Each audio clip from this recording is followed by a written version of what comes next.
नमस्कार। मैं doctor Amit Kesarwani, founder and director अनुसंधान अकेडमी सिविल लाइन्स इलाहाबाद। आप सब लोगों का अनुसंधान अकेडमी के यूट्यूब चैनल में हार्दिक स्वागत व अभिनंदन करता हूं। स्टूडेंट्स, आज मैं आप लोगों के साथ यूजीसी नेट फर्स्ट पेपर के महत्वपूर्ण यूनिट कम्युनिकेशन के 15 वर्षों में आए जो महत्वपूर्ण क्वेश्चंस हैं, उन पर एक डिस्कशन की क्लास रखने जा रहा हूं। इनको मैं कई एक सीक्वेंस में रखूंगा, तो आज मैं कोशिश करूंगा कि पहले 20 से 25 क्वेश्चंस को डिस्कस किया जाए और इसी क्रम में कई एक वीडियोस में धीरे-धीरे आपके लिए अपलोड करता रहूँगा। इस प्रक्रिया के तहत आज जो मैंने इस वीडियो से पहले जो आपको कई वीडियोस अपलोड किए हैं फैक्ट्स, उनको ज़रूर देखते रहिएगा, क्योंकि उनके जो फैक्ट्स के पॉइंट्स हैं, उनसे इन क्वेश्चंस का बड़ा संबंध है। अतः वो फैक्ट्स आपको याद रहेंगे तो क्वेश्चंस को सॉल्व करने में आपको बड़ी मदद मिलेगी। तो चलते हैं सीधा स्क्रीन पे उन क्वेश्चंस को देखते हैं जो विगत कुछ वर्षों में पूछे गए। पूर्व के वर्षों में संचार पे पूछे गए प्रश्न आपके सामने उपस्थित हैं। आपके सामने मैं इन क्वेश्चंस को पढ़ूंगा और आप इन क्वेश्चंस को देखते चलिएगा। जो स्टूडेंट्स हमारे ऑनलाइन हैं, वो इनके उत्तर भी दे सकते हैं और बाकी लोग इसे सेल्फ एनालिसिस करते चलें। पहला क्वेश्चन, निम्नलिखित में कौन प्रभावी संप्रेषण का सिद्धांत नहीं है? ऑप्शन आपके सामने है। श्रोताओं की भागीदारी, सूचना का एक तरफा अंतरण, ग्रेपवाइन का रणनीतिक उपयोग, प्रत्ययकारी और विश्वासोत्पादकता। मैं क्वेश्चन को फिर से एक बार पढ़ूंगा। निम्नलिखित में कौन सा एक प्रभावी संप्रेषण का सिद्धांत नहीं है? Which one of the following is not a principle of effective communication? Option 1, option A, श्रोताओं की भागीदारी, participation of audience. Option B, सूचना का एक तरफा अंतरण, unilateral transfer of information. Option C, grapevine का रणनीतिक उपयोग, strategic use of grapevine. Option D, प्रत्ययकारी और विश्वासोत्पादक वार्ता। तो क्या जवाब देंगे students? Pooja, what would you say? इसका क्या आंसर होगा? सर, सूचना का एक तरफा अंतरण। बिल्कुल ठीक है। यहाँ पर स्पष्ट है कि अगर वन वे प्रोसेस होगा कम्युनिकेशन का, यानी यूनिलेटरल ट्रांसफर ऑफ इंफॉर्मेशन, एक तरफ से ही केवल इंफॉर्मेशन दिया जाएगा और दूसरी तरफ से उसका फीडबैक ना मिलेगा, तो कम्युनिकेशन निष्प्रभावी दिखाई देगा, अनइफेक्टिव दिखाई देगा, प्रॉपर नहीं होगा। तो कम्युनिकेशन इफेक्टिव तभी हो सकता है जब अगले पक्ष से भी उसका फीडबैक आ रहा हो। तो इन सारे ऑप्शंस में बी सबसे ज्यादा कमजोर एस्पेक्ट है और ये दर्शाता है कि ये प्रभावी संप्रेषण के लिए एक उचित प्रक्रिया नहीं है। क्वेश्चन नंबर 2 पे चलेंगे। ग्रेप वाइन, दैट इज दाखलता, शब्द निम्नलिखित में से किस रूप में भी जाना जाता है? The word grape vine is also known as which of the following. यहाँ पर ग्रेप वाइन को हम आपको बता दें, मैंने आपको नोट्स के थ्रू पढ़ाया है। ग्रेप वाइन यानी अंगूर लता संचार, और अंगूर लता संचार का मतलब मैंने इन डेप्थ आपको बताया था। एक ऐसा संचार जो अनौपचारिक रूप से किया गया संचार है, जिसमें व्यक्ति को एक प्रकार से किसी डॉक्यूमेंट की प्रमाण पुष्टता की जरूरत नहीं होती, अफवाह के आधार पर एक सूचना हस्तांतरित किया जाता है। अतः स्पष्ट है, विकल्प को देखते ही यहाँ पर उत्तर समझ में आ रहा है। ऑप्शन ए, अनौपचारिक संचार, इसका सबसे बेस्ट आंसर है। क्लियर? यहाँ पे आप लोग समझ में आया? Yes sir. Next question number 3 पे चलते हैं। संप्रेषण में भाषा होती है। The language is in communication is a form of. तो ऑप्शन ए, अंतरवैयक्तिक इंटरपर्सनल कम्युनिकेशन। ऑप्शन बी, प्रतीकात्मक कूट, it's a symbolic code. Option C, गैर वाचिक कूट, नॉन वर्बल कोड। और ऑप्शन डी, वाचिक कोड यानी वर्बल कोड। क्या उत्तर मार्क करेंगे? डी, वाचिक कोड। बिल्कुल सही है, वर्बल कोड रखा जाएगा क्योंकि बोलकर संप्रेषण में भाषा को बोलकर व्यक्त किया जाता है, तो इसलिए कम्युनिकेशन को माना जाएगा भाषा को। क्वेश्चन नंबर 4 पे आए। नेटवर्क के आर पार ट्रांसमिशन के लिए आंकड़ों को कूटबद्ध या गड्ढमड्ड करना क्या कहलाता है? What is called encoding, messaging of data for transmission across the network? Option A, अवगमन degradation. Option B, कोडीकरण. Option C, agitators. Option D, propagators. तो आपका आंसर क्या होगा?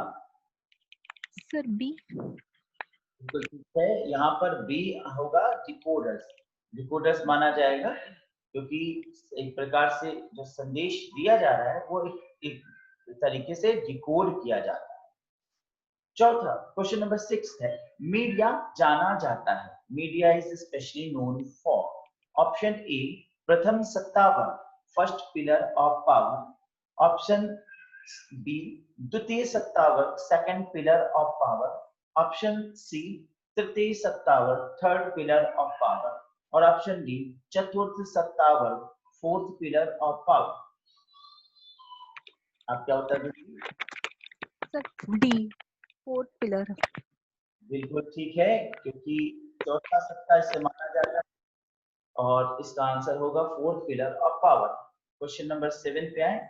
संचार का वह साधन जो बहुत सारे आदाताओं को एक स्रोत के साथ एक साथ सूचना प्रसारित करता है कहलाता है. The means of communication that transmits information to many recipients simultaneously from one source is called as option A, समूह संप्रेषण, group communication. Option B, जनसंचार, mass communication. Option C, अंतःवैयक्तिक संचार, इंट्रापर्सनल कम्युनिकेशन. ऑप्शन डी, अंतरवैयक्तिक संचार. तो यहाँ पर स्पष्ट answer होगा. क्या उत्तर रखेंगे आप? Group communication. Group communication. Yes sir.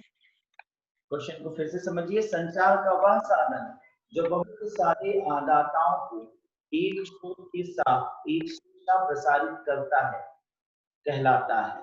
इसमें आंसर होगा जनसंचार, क्योंकि जनसंचार एक माध्यम इसमें बहुत सारे लोगों को.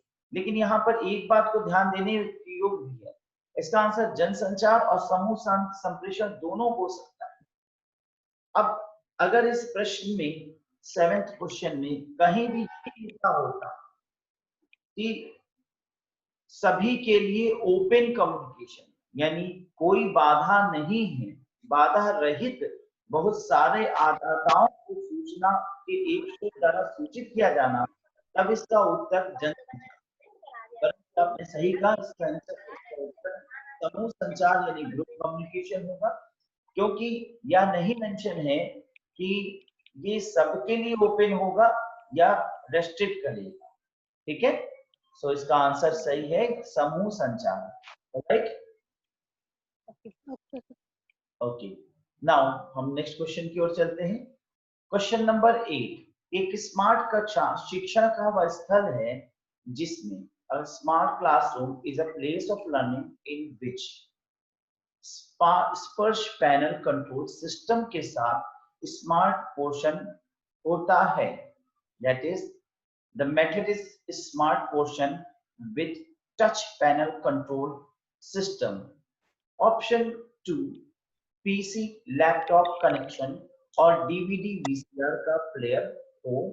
ऑप्शन 3, डॉक्यूमेंट कैमरा और स्पेशलाइज्ड सॉफ्टवेयर हो. ऑप्शन 4, पॉइंट नंबर 4, प्रोजेक्टर और स्क्रीन हो. अब यहाँ ऑप्शन से आपको सिलेक्ट करना है. पहला, दूसरा केवल. बी, दूसरा चौथा केवल. सी, पहला दूसरा तीसरा केवल. डी, पहला दूसरा तीसरा व चौथा केवल. इसका सही आंसर होगा डी. इसका सही आंसर डी है. पहला दूसरा चौथा सभी दिखाई दे रहा है कि भाई किसी भी ऑप्शन में ऐसा नहीं है जिसमें इलेक्ट्रॉनिक मीडियम्स का इंफॉर्मेशन ट्रांसफॉर्मेशन करने के लिए ना प्रयोग किया जा रहा है. पहले वाले में कहा गया कि smart portion with touch panel, दूसरे में लैपटॉप, पीसी, डीवीडी, वीसीआर, तीसरे में भी कहा गया कि डॉक्यूमेंट कैमरा, स्पेशलाइज्ड सॉफ्टवेयर और चौथे में भी प्रोजेक्टर और स्क्रीन, ये सभी स्मार्ट क्लासरूम को प्रदर्शित करते हैं। क्वेश्चन नंबर 9 पे आते हैं। क्वेश्चन नंबर 9 है, पीत पत्रकारिता पद का संबंध है। The term yellow journalism is related to, option A है आतंकवाद और हिंसा के विषय से सनसनीखेज समाचार, sensational news about terrorism and violence. Option B, पाठकों दर्शकों को आकर्षित करने के लिए सनसनी परखता और अतिशयोक्ता, यानी sensationalizing and exaggeration to attract the readers or viewers. Option C, कला और संस्कृति के सनसनीखेज समाचार, यानी sensational news, sensational news of older arts and culture. Option D, पीले कागजों पर छपे सनसनीखेज समाचार, sensational news printed on yellow paper. So what will you say, what will be your answer is, आपका उत्तर क्या होगा? सर बी, That is पाठकों और दर्शकों को आकर्षित करने के लिए सनसनी परक सूचनाएं। बिल्कुल ठीक उत्तर दिया आपने, बी होगा। यहाँ पर कुछ चैट्स हैं, मैं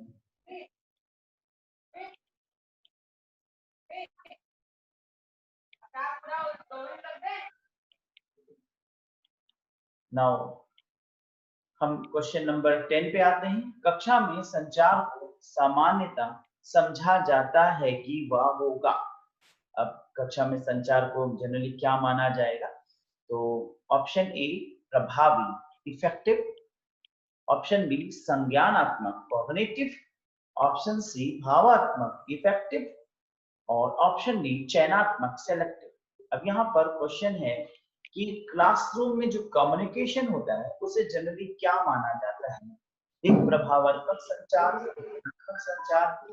भावात्मक संचार या चयनात्मक संचार। तो यहाँ पर ये समझ लीजिए, इसे क्या कहेंगे? उत्तर बताएंगे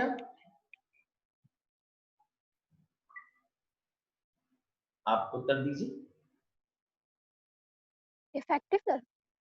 इसका सही आंसर है कॉग्निटिव, संज्ञानात्मक संचार। एक्चुअली प्रभावी, इफेक्टिव, सेलेक्टिव, ये सारी चीजें अपनी जगह पर है, अंशतः इनका योग है, लेकिन संज्ञान का तात्पर्य होता है मस्तिष्क की गतिविधि से संबंधित क्रियाएं। तो कक्षा में जो क्लासरूम कम्युनिकेशन हो रहा होता है वो एक्चुअली मस्तिष्क से रिलेटेड संज्ञानात्मक क्रियाएं हैं। मस्तिष्क से तुरंत सोचकर उन्हें वैचारिक रूप से उत्पन्न किया जाता है, इसी कारण से इसे संज्ञानात्मक की कैटेगरी में रखा जाए। यदि ये ऑप्शन ना होता तब भले ही हम अन्य ऑप्शंस पर विचार करें, इसलिए यहाँ आंसर बी होगा। ठीक है, समझ में आया आपको? क्वेश्चन नंबर 11 पे चलते हैं। निम्नलिखित में से किस क्षेत्र में संचार के टेलीफोन मॉडल का सर्वप्रथम विकास हुआ? तो संचार का पहला मॉडल आपको मैंने पढ़ाया था, शैनन और वीवर मॉडल ऑफ कम्युनिकेशन था, जो एक टेलीफोन कंपनी में इंजीनियर थे। उन्होंने टेलीफोन में बाधा उत्पन्न होने के दृष्टिकोण से सूचना की समस्या का निस्तारण करने हेतु इस सिद्धांत का विकास किया। तो अब आप कौन से इसको उत्तर में रखेंगे? ऑप्शन ए है प्रौद्योगिकी सिद्धांत, टेक्नोलॉजिकल प्रिंसिपल, ऑप्शन बी परिक्षेपण सिद्धांत, परटर्बेशन थ्योरी, ऑप्शन सी न्यूनतम प्रभाव सिद्धांत, मिनिमम इम्पैक्ट थ्योरी और ऑप्शन डी है सूचना सिद्धांत, इंफॉर्मेशन थ्योरी। तो आंसर होगा डी, बिल्कुल ठीक सिद्धांत। बिल्कुल ठीक है, आईटी क्षेत्र में सूचना सिद्धांत इंफॉर्मेशन थ्योरी के अंतर्गत इसे रखा जाए। क्वेश्चन नंबर 12, छाया चित्रों को डैश करना आसान नहीं है। डैश करना यानी it is not easy to dash the shadow pictures. Option A प्रकाशन करना, पब्लिकेशन करना, ऑप्शन बी सुरक्षण यानी कंजर्वेशन करना, कंजर्वेशन होगा, विषम के तन, ऑप्शन सी विषम के तन करना, और ऑप्शन डी है परिवर्तन यानी चेंजेस करना। 12th का आंसर आप क्या देंगे? सी, डिकोड करना। बिल्कुल ठीक है। छायाचित्रों को आसानी से डिकोड करना आसान नहीं है, क्योंकि आप जनरली देखते हैं जो छायाचित्र होते हैं वो विभिन्न प्रकार के मीनिंग को लेकर होते हैं, वो एकदम अस्पष्ट होता है यानी स्पष्ट नहीं होता है। परिणाम स्वरूप वो कोई व्यक्ति उस पर अपने विचार रखेगा, कोई उसे कुछ विचार के रूप में रखेगा। इस प्रकार से छायाचित्रों को डिकोड कर पाना एक मुश्किल प्रक्रिया समझ में आती है। तो छायाचित्रों को डिकोड कर पाना एक मुश्किल प्रक्रिया होती है। तो यहाँ पर जो ऑप्शन है वो आंसर यहाँ पर सी होगा, विसंकेतन यानी डिकोड करना। क्वेश्चन नंबर 13 पे चलते हैं। टेलीविजन को चालू करने पर जो कण कण से दिखाई पड़ते हैं उन्हें निम्नलिखित में से क्या कहा जाता है? When the television is turned on, the particles are seen. These particles are called as. इसका सही आंसर होगा snow. That is snow. Actually, snow यहाँ पर जो तात्पर्य है वो एक प्रकार से बर्फबारी की प्रक्रिया को दर्शाता है, परंतु टीवी खोलने पर जनरली कैथोड रे ट्यूब जब सीआरटी मॉनिटर्स होते थे तो उनमें आपको छोटे छोटे से धब्बे या डॉट्स दिखाई देते थे, तो उन्हें एक प्रकार से लगातार सामने स्क्रीन पे झरझराते हुए देखा जा सकता था। उसी को यहाँ पर स्नो के रूप में स्पष्ट किया जाता है। क्लियर है? बात समझ आई आपको? चलिए क्वेश्चन नंबर 14 पे आते हैं। एक मृतक संचार में एनकोडर डिकोडर हो जाता है जब वहां हो शोर, ऑप्शन ए शोर, ऑप्शन बी श्रोता यानी ऑडियंस, ऑप्शन सी आलोचनात्मकता यानी क्रिटिसिज्म, ऑप्शन डी फीडबैक। तो आपका आंसर क्या होगा इस क्वेश्चन में? फीडबैक। बिल्कुल ठीक। जब एक वितरक संचार यानी सर्कुलर कम्युनिकेशन है, एक व्यक्ति से कम्युनिकेशन चला और उसी में हुआ, तो ये उसी के द्वारा फीडबैक हुआ, तभी तो वो एनकोडर डिकोडर हो गया। इसीलिए आ जाएगा encoder to decoder, that is circular communication का उदाहरण है और इसका उत्तर होगा फीडबैक। इसके बाद है क्वेश्चन नंबर 15। मौखिक संचार में व्यवधान आने को क्या कहते हैं?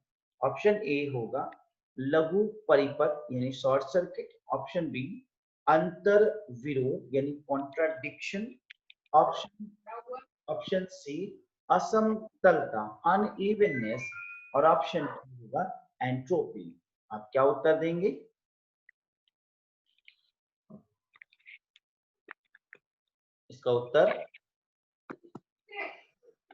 इसका उत्तर होगा सर ऑप्शन सी। बिल्कुल ठीक है, अनइवननेस। जब रुक रुक की कम्युनिकेशन हो, बाधा के साथ कम्युनिकेशन हो, इंटरप्शन हो, जब हम किसी से कुछ बोल रहे हैं और लगातार बाधा उत्पन्न हो रही हो, तो इसे हम अनइवननेस असमतलता कहेंगे। क्वेश्चन नंबर 16 की देखिए।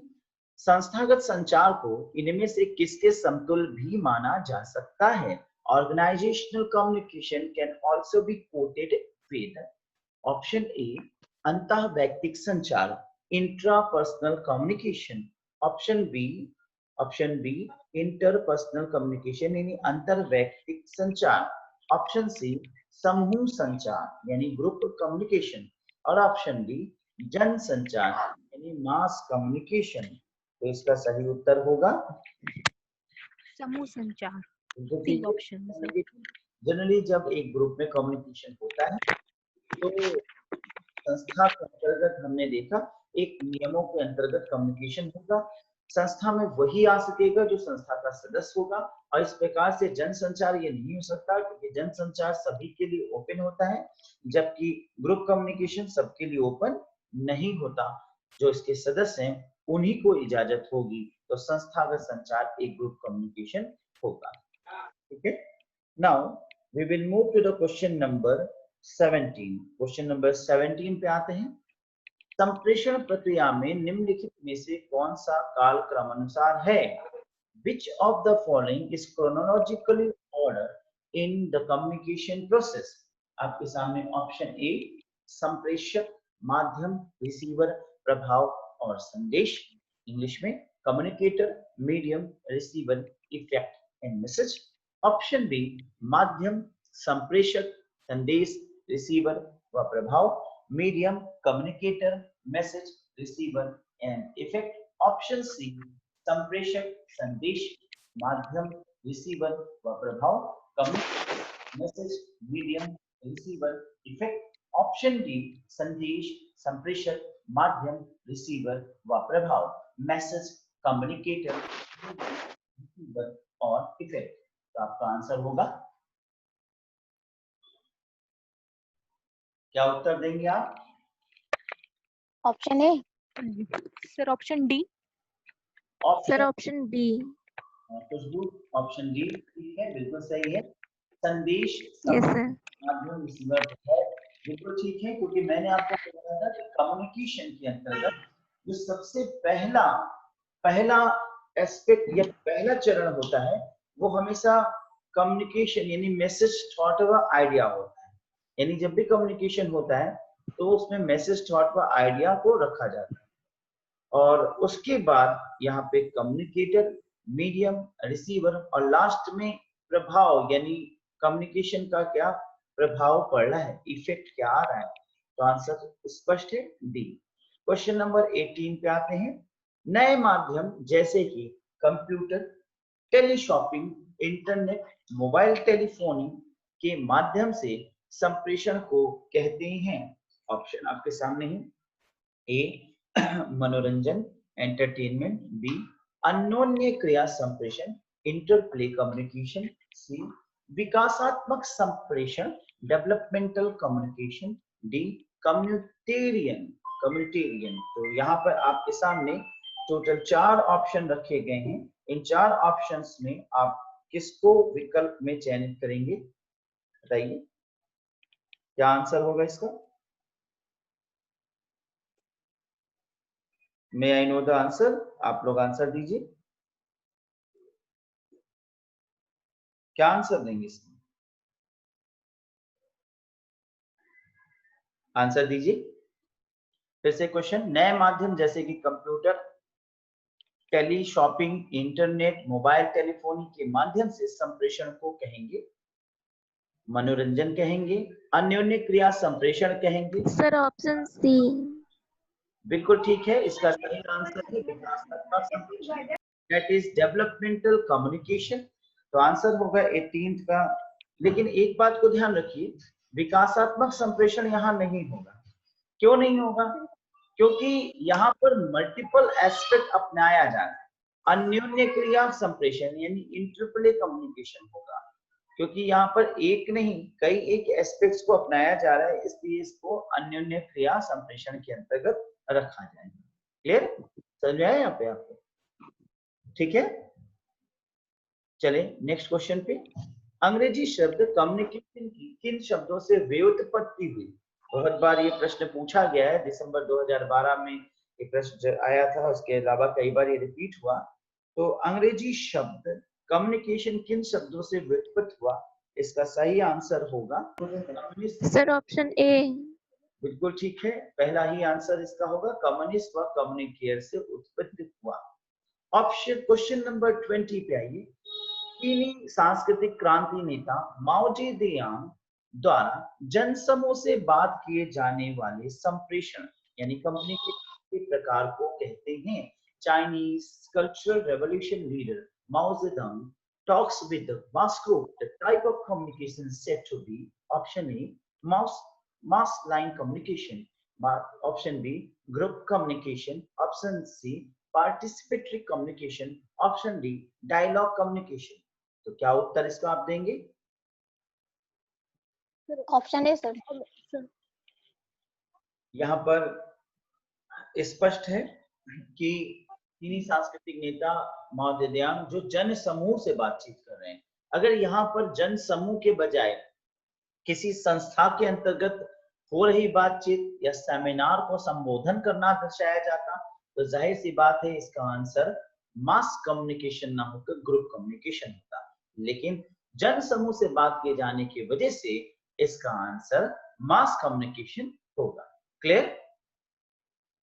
चलिए अगले क्वेश्चन पे चलते हैं, क्वेश्चन नंबर 21 पे। आत्माओं और पूर्वजों से बातचीत करने को क्या कहते हैं?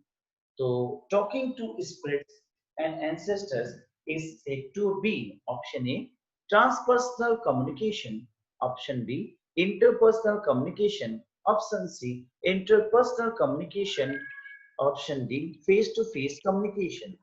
तो आप इसका क्या आंसर देंगे? Sir option A transpersonal communication. बिल्कुल ठीक है, इसका आंसर जो है वो ट्रांसपर्सनल कम्युनिकेशन होगा। ट्रांसपर्सनल कम्युनिकेशन का जो मतलब होता है वो होता है पार मानव संचार, यानी मानव से परे और प्राणी जगत के बाहर संचार करना, प्राणी जगत के बाहर तत्वों से संवाद किया जाना, इसी कैटेगरी के अंतर्गत रखा जाएगा। जैसे एक व्यक्ति ईश्वर से बात करता है, गॉड से बात करता है, एंसेस्टर से बात करता है, पूर्वजों से बात करता है, वो सारी प्रक्रिया इसी के अंतर्गत रखा जाएगा, communication to in that concept. इसे हम रखेंगे ट्रांसपर्सनल कैटेगरी के अंतर्गत। जैसे व्यक्ति प्रार्थना करता है, मैंने आपको क्लास में भी बताया था, प्रार्थना करता है ईश्वर के सामने बैठ के, तो ईश्वर से बात कर रहा है, ईश्वर कोई व्यक्ति नहीं है। अब ईश्वर से बात करना एक ऐसे तत्व से बात करना हुआ जो मानव से परे और प्राणी जगत के बाहर है। जैसे एक व्यक्ति आत्माओं से बात करता है, तो आत्माओं से बात करना वो भी प्राणी जगत के बाहर होगा। जैसे एक व्यक्ति किसी एलियन से बात करे तो एलियन भी प्राणी जगत के बाहर होगा। तो आत्माओं से, पूर्वजों से बात करना, जनरली पूर्वजों को भी देखा जब मैं आप जाते हैं सवेरे रात को, लोग जाके मजार के आगे बैठ करके बात करते हैं, वो भी इसी कैटेगरी के अंतर्गत रखा जाएगा। तो ये सारी चीजें जो है इसी कैटेगरी के अंतर्गत रखा जाएगा। जितना भी यहाँ पर कम्युनिकेशन होता है वो इसी कैटेगरी के अंतर्गत रखा जाएगा। तो यहाँ पर ट्रांसपर्सनल कम्युनिकेशन का मतलब ही हो गया कि मानव से परे और प्राणी जगत के बाहर संवाद करना, कम्युनिकेट करना। इसके अलावा इंटरपर्सनल कम्युनिकेशन का मतलब होता है एक व्यक्ति का दूसरे व्यक्ति का, एक व्यक्ति का दूसरे व्यक्ति से अंतर, एक आमने सामने प्रत्यक्ष या अप्रत्यक्ष रूप से कम्युनिकेट करना, संचारित होना। इंट्रापर्सनल कम्युनिकेशन का मतलब होता है एक व्यक्ति का स्वयं से बातचीत किया जाना, अपने आप से बात करना, खुद ही से बात करना, मन ही मन संवाद करना। जैसे एक व्यक्ति का आपस अपने आप से बात करते करते बड़बड़ाने लगना, इस प्रकार के कम्युनिकेशन को हम इंट्रापर्सनल कम्युनिकेशन कहते हैं। फेस टू फेस कम्युनिकेशन कोई विशेष प्रकार का कम्युनिकेशन का प्रकार नहीं होता, बल्कि ये मात्र इंटरपर्सनल कम्युनिकेशन यानी अंतर संचार का ही एक प्रकार होता है। स्टूडेंट्स, अगले शेयरिंग टू द अगले क्वेश्चन पर आते हैं, क्वेश्चन नंबर 22 पर। शिक्षक का कक्षा में संप्रेषण किस सिद्धांत पर निर्भर करता है? On what principle does the teacher's communication in the classroom depends? Infotainment, option B edutainment, option C entertainment, option D power equation। इसका सही आंसर क्या होगा बताइए, उत्तर क्या होगा? Sir option A. Infotainment B या एडुटेनमेंट? Sir edutainment. बिल्कुल बिल्कुल ठीक जवाब है एडुटेनमेंट। देखिए एडुटेनमेंट क्या है, दो टर्मिनोलॉजीज से मिलकर बना है, एजुकेशन विद एंटरटेनमेंट। अब देखिए क्यों इस तथ्य को प्रभावी किया जाता है क्लासरूम कम्युनिकेशन में एंटरटेनमेंट के साथ क्लासरूम कम्युनिकेशन होना चाहिए। इसका कारण ये है कि जब एक टीचर क्लास में आता है, कम्युनिकेट करता है, तो उसका कम्युनिकेशन अगर थोड़ा सा इस प्रकार इंटरेस्टिंग बिहेवियर के साथ होगा तो शिक्षण जो कि एक प्रभावी तत्व है, क्योंकि वो भारित होता है, जनरली टीचिंग में बोर्ड होना एक स्वाभाविक तत्व है। तो क्लासरूम में टीचर का यह उद्देश्य होता है कि वो उसके सामने सबसे बड़ी चुनौती होती है कि स्थिति आनंद पूर्वक बन रहे, इसलिए सूचना देते चले, एजुकेशन इंफॉर्मेशन यहाँ पे एजुकेशन देते चले, और एजुकेशन इस प्रकार से दे कि एंटरटेनमेंट यानी कि आनंद की स्थिति बनी रहे। इसलिए क्लासरूम कम्युनिकेशन को फोकस किया जाता है वो एडुटेनमेंट प्रिंसिपल के साथ, यानी आनंद की स्थिति के साथ कम्युनिकेट किया जाता है। चलिए नेक्स्ट क्वेश्चन पे चलते हैं। तो नेक्स्ट क्वेश्चन, क्वेश्चन नंबर 23, कक्षा संप्रेषण होना चाहिए, the class communication should be, option ए शिक्षक केंद्रित होना चाहिए, टीचर सेंट्रिक, ऑप्शन बी छात्र केंद्रित होना चाहिए, स्टूडेंट सेंटर्ड, ऑप्शन सी सामान्य केंद्रित यानी कॉमन सेंटर्ड, ऑप्शन डी पाठ्य पुस्तक केंद्रित यानी टेक्स्ट बुक सेंटर। तो आप इसका क्या उचित आंसर देंगे? बी, छात्र केंद्रित। छात्र केंद्रित। देखिए यहाँ पर कई एक विचार मन में आता है कि क्या हम यहाँ पर शिक्षक केंद्रित नहीं कह सकते, तो इनको थोड़ा सा समझिए। देखिए शिक्षक केंद्रित का मतलब शिक्षा में विकास के पॉइंट ऑफ व्यू से टीचर अपने नजरिए से क्लासरूम में कम्युनिकेशन करे, और छात्र केंद्रित यानी छात्र के विकास के दृष्टिकोण को ध्यान में रखते हुए, छात्र को समझ में आ रहा है, छात्र शिक्षण चाहता है, उसको ध्यान में रखते हुए शिक्षण। तो व्यवहारिक रूप से देखा जाए तो छात्र केंद्रित शिक्षण ज्यादा उपयुक्त माना जाए, क्योंकि इसमें क्या है, हम छात्र के विकास, छात्र की अवस्था, छात्र की इच्छा, छात्र की आवश्यकता को ध्यान में रखते हुए शिक्षण करते हैं, ना कि अपने कोर्स को कंटेंट करना या जैसा शिक्षक चाहे बस वैसे ही पढ़ाते चला जाए, क्योंकि वो थोड़ा नीरस होता है। लेकिन इसमें भी कुछ महत्व है, इसमें भी कुछ तथ्य है। देखिए हर प्रकार के शिक्षण में छात्र केंद्रित शिक्षण संभव नहीं हो पाता, क्योंकि ये देखा गया है कि जब कोर्स बहुत ज्यादा होता है और ऐसे में अगर छात्र के विचार को ध्यान में रखते हुए छात्रों के अनुसार शिक्षण किया जाएगा तो एक निश्चित समय अवधि के अंतर्गत कोर्स को कंप्लीट नहीं किया जा सकता, बेहतर रूप से नहीं समझ में आ सकता। अतः इसलिए इस दृष्टिकोण से ये प्रयास किया जाता है कि छात्र केंद्रित शिक्षण जो है यहाँ पर ज्यादा बेहतर नहीं हो पाता। ऐसे दृष्टिकोण से छात्र केंद्रित और जो कहा जाए शिक्षक केंद्रित शिक्षण भी महत्वपूर्ण होता है, परंतु छात्र केंद्रित शिक्षण जो है वो एक इम्पॉर्टेंट एस्पेक्ट है यहाँ पर, और यहाँ पे छात्र केंद्रित शिक्षण भी सबसे ज्यादा व्यवहारिक होता है। अतः जब ऐसे प्रश्न आए यूनिवर्सल रूप से तो छात्र केंद्रित शिक्षण को ही महत्व दिया जाना स्वीकार किया जाए। तो चलते हैं अगले क्वेश्चन की ओर। अगला क्वेश्चन हमारा है that is question number 24। Question number 24 जो है वो संचार रणनीति बनाते समय पुनर्निवेशन अध्ययन किसके द्वारा किया जाता है? While designing communication strategy feed forward studies are conducted by। तो यहाँ पर अगला question, while designing communication strategy feed forward studies are conducted by। Option A श्रोता ऑडियंस, ऑप्शन बी संचारक communicator, option C satellite, option D संचार माध्यम। So what would you say about that? और आपका आंसर क्या होगा? आपका आंसर बताइए, यहाँ पे क्या होगा?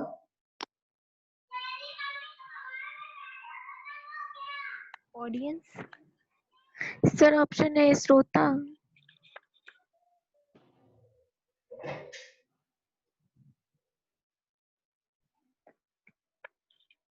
इसका सही आंसर होगा, क्या कहेंगे, क्या उत्तर देंगे? सर ऑप्शन ए बिल्कुल सही। ऑडियंस। ऑडियंस ही होता है जो कि इस पर पुनर्निवेशन स्ट्रेटजी बनाता है कि जो वर्क हो रहा है वो कितना बेहतर हो रहा है, उस पर कितना सुधार किया जाना चाहिए, उसमें और क्या क्या किया जा सकता है। तो यहाँ पर आंसर होगा that is audience. Question number 25, आत्म संप्रेषण को कहते हैं self communication is known as. Option A संगठनात्मक संप्रेषण ऑर्गेनाइजेशनल कम्युनिकेशन, ऑप्शन बी अफवाह संप्रेषण that is grapevine communication, option C अंतरवैयक्तिक संप्रेषण इंटरपर्सनल कम्युनिकेशन, ऑप्शन डी अंतःवैयक्तिक संप्रेषण इंट्रापर्सनल कम्युनिकेशन। सो यहाँ पे आंसर है, आंसर बताइए। आंसर डी है sir, Interpersonal communication by a person talking to himself, communicating to himself, it is said to be intrapersonal communication। अभी मैंने आपको इसके तीनों वर्जन को बताया। इंट्रापर्सनल व्यक्ति स्वयं से बातचीत करता है, अपने आप की मनन करता है, चिंतन करता है, जैसे बड़बड़ाना, जैसे सिंगिंग करना, जैसे फिंगर ड्रमिंग करना, ये सब कुछ इंट्रापर्सनल कम्युनिकेशन का उदाहरण होता है। और प्रत्यक्ष रूप से आमने सामने या अप्रत्यक्ष रूप से परोक्ष रूप से मानव का संवाद करना, एक व्यक्ति का दूसरे व्यक्ति से बात करना, ये सब इंटरपर्सनल कम्युनिकेशन में रखा जाता है। While a person communicating to other person directly or indirectly to any human, that is said to be interpersonal communication। और जब एक व्यक्ति ईश्वर से या पूर्वजों से यानी एंसेस्टर से या गॉड से या सोल यानी आत्माओं से संचार करता है तो उसे ट्रांसपर्सनल कम्युनिकेशन कहा जाता है। तो स्टूडेंट्स, मैंने आपको यहाँ कम्युनिकेशन के महत्वपूर्ण अध्याय से महत्वपूर्ण आए पिछले विगत 15 सालों में 25 महत्वपूर्ण क्वेश्चंस को आज डिस्कस। इस वीडियो को यहीं स्टॉप करेंगे। इसके बाद अगले अध्याय में, अगले वीडियो में मैं और भी कुछ महत्वपूर्ण क्वेश्चंस जो हमारे कम्युनिकेशन की अर्ली क्वेश्चंस के दृष्टिकोण से हैं, मैं लेकर जल्दी आपके पास उपस्थित हूँ। तो मैं चाहूंगा कि अगर आपको वीडियो अच्छा लगा हो तो आप इसे शेयर करें, ज्यादा से ज्यादा लोगों को इसके विषय में बताएं और अपने कमेंट्स भेजें। कमेंट्स भेजने पे मेरा मोटिवेशन बढ़ता है, जिससे मैं और भी वीडियोस को और बेहतर रूप से प्रस्तुत करने का प्रयास करता हूँ। तो टिल देन धन्यवाद। आशा है फिर नेक्स्ट वीडियो में हमारी आपकी मुलाकात होगी। नमस्कार।